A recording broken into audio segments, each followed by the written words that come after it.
Mr. Secretary, I think a few days ago you just had a conversation with some companies about how to improve job quality. I think that's so interesting given what we're seeing in terms of the leverage that workers have now with the kind of the worker shortage and stuff. What kind of things did you hear from companies about how they can improve job quality, and how much do you think has changed since before the pandemic in terms of Yeah. their focus on things like that? What kinds of job quality improvements could be made?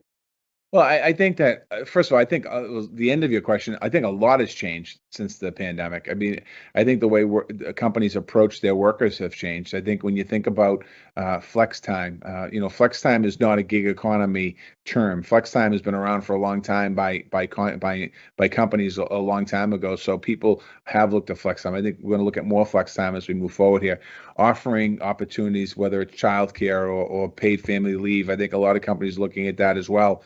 The other day when we had the conversation at the Department of Labor, we had a woman from the retail industry, and she talked about the ability to work with some flex time for her employees, and the growth of their industry and how their industry is just taken off. I think a lot of people thought that the end of the brick and mortar store was coming throughout the pandemic. And what's happened, quite honestly, in retail, we've seen an increase in shopping in stores.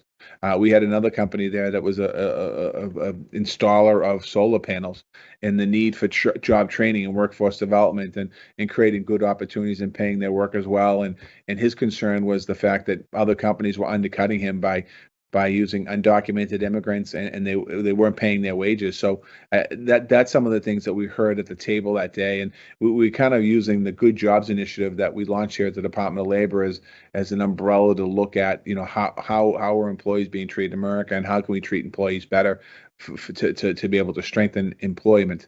But also on top of that, and we also talked about not just strengthen employees' position, but we also need to help employers, because if you don't have good, strong employers in Right. America that are employing people, then all of this is for naught. So I'm a firm believer in collaboration, having conversation. That day at the Department of Labor, I talked to a couple of companies. Earlier that morning, I was at the Chamber of Commerce talking about the work that we're doing at the Department of Labor, and how do we work more with businesses so we can continue to move businesses forward.